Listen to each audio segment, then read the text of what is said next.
Žiema ar vasara, slidinėjimui aistrą jaučiantiems žmonėms šis klausimas jau nebebus toks aktualus. Jau rytoj rugpjūčio 25-ąją Druskininkuose bus atidarytas pirmasis Baltijos šalyse uždarų ir atvirų slidinėjimo trasų kompleksas Snow Arena, veiksiantis visus metus. 3 slidinėjimo trasos padengtos sniegu bus puikia vieta kalnų slidinėjimo bei snieglenčių asams, o kvalifikuoti instruktoriai pagelbės šiuo malonumu mėgautis ir žiemos pramogų naujokams. Druskininkų regiono televizijos kūrybinė grupė pasidomėjo, ar druskininkiečiai žino apie atidaromą slidinėjimo trasų kompleksą ir ką apie jį mano. Daugelis pašnekovų sakė, kad mielai apsilankys naujai atidaromoje Snow Arenoje, jei ne rytoj, tai kurią kitą dieną. Žinau, kad atidaro. Galbūt ketinate joje apsilankyti? Ne, nepavyks. Per darbus nepavyks. Norėčiau, bet iš rytoj išvažiuojam. Be abejo. Aš manau, kad pirmas vizitas tai bus rugsėjo 16 dieną. Atvyksta europarlamentarė ir su ja mes ten pabuvosime šitoj trasoje. Nu ir pasigėrėsime. O visos kitos dienos tai čia be abejo jos yra, kaip sakoma, ateities reikalas. Galbūt mėgsti slidinėti, tu domėsi tuo? Ne, bet norėčiau pamatyti. Manau, eisiu po atidarymo, po porą savaičių. Nes dabar tai bombas daug žmonių bus ir nerizikuosiu. Druskininkiečių bei miesto svečių nuomonė, šis kompleksas sulauks didelio pasisekimo bei dar labiau populiarins Druskininkų kurortą. Tai bus ne tik puikus lankymo objektas turistams bei miesto gyventojams, bet ir gera vieta sportininkų treniruotėms. Žinokit, gerai. Daug svečių bus. Išvis, gerai, kad miestas atsikuria. Labai gražu. Šiaip tai manau, kad turėtų druskininkam tikrai labai padėti.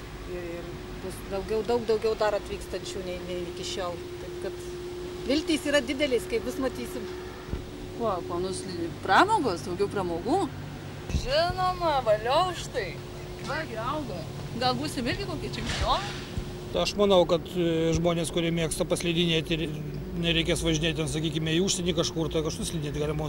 Reikia vasarą paslidinėti. Tai nėra, pavyzdžiui, toli nuo to Vilniaus ar Kauno, kažkur tai atvažiavai ir savo ramiai praleidai laiką. Aš manau, kad super tai. Kiek iš spaudos žinome, kad jos čia gana unikalios bus ir vakarų Europoje ir tokių liktai ir nėra, jeigu neklystu. Nu, tai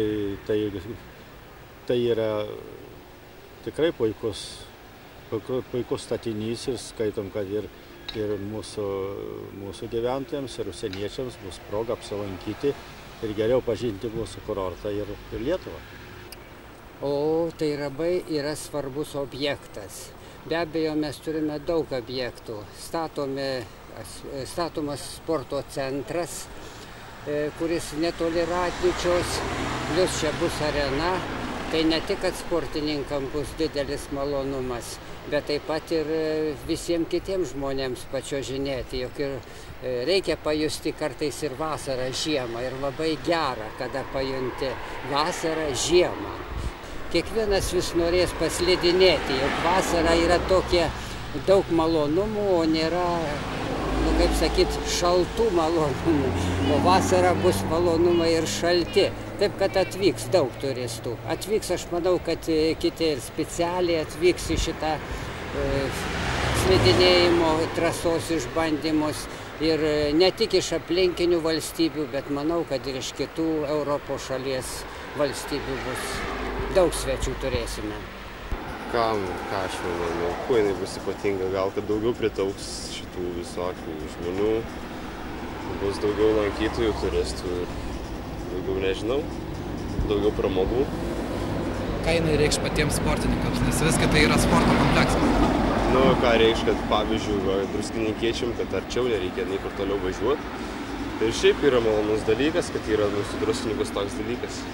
Tai kurortas būtų garsesnis už Palangą, daugiau žmonių atvažiuotų, poilsiautų.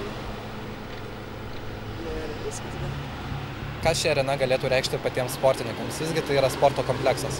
Nu, tai galėtų ir sportininkai ir treniruotis viską ten. Ir treniruotis olimpinėse žaidynėse geresnės vietos paimtų. Negaliu pasakyti. Miestas bus daugiau apkrautas. O žmonių daugiau pritrauks, aišku. Aš šiaip nesu Druskininkų gyventoja, bet manau, kad tai labai gerai. Tai turizmui praplės miesto turizmą. Žmonės atvyks galbūt daugiau slidinėti, nevyks į užsienio šalis, o slidinės tiesiog čia. Pačiam miestui galbūt daugiau pritrauks klientų, srautas bus didesnis dar. Šiaip ir nors nemažas, bet dabar gal dar bus didesnis. Manau, kad pritrauks daugiau žmonių dėmesio. O ką jis reikš patiems sportininkams? Neįsivaizduoju. Reikš, kad jie turės geresnės galimybės treniruotis čia.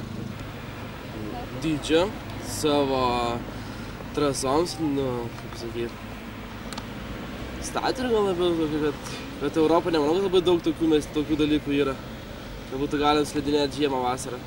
Čia ne tik druskininkam ypatinga, čia visai Lietuvai ir visai rytų Europai, kadangi vienintelė uždara slidinėjimo trasa, kurią galima slidinėti žiemą ir vasarą, ir dar vienas ir Lietuvos kaip traukos objektas, kur gali apsilankyti daug žmonių.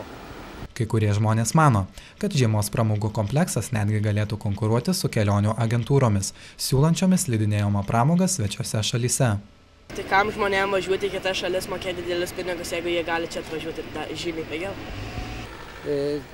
Čia sunkus, sudėtingas klausimas, bet manau, kad atbaidys dalį turistų, ar tai verta važiuoti į kalnus, kada tą patį malonumą galima pajusti Druskininkuose. Čia jau tikrai atbaidys tam tikrą dalį turistų, tai tuo nereikia abejoti. Kodėlgi ne, nes ir vaikai gali slidinėti, ir instruktoriai, viskas. Pradžiai, manau, galima pabandyti čia, jeigu kažko trūksta, tai gali bandyti ir kažkur kitur. Alpės ar dar kažką, nežinau. Rytoj atidaroma Snoras Snow arena bus puikiai vieta pramogoms. Vienintelis toks statinys Baltijos šalyse siūlys pramogas ir slidinėjimo asams ir naujokams. Druskininkiečių nuomonė, naujasis objektas sulauks pasisekimo ne tik tarp vietos gyventojų, bet ir tarp Druskininkų mieste poilsiaujančių turistų. Žiemą ir vasarą komplekso viduje vidutinė oro temperatūra -2 laipsniai šalčio.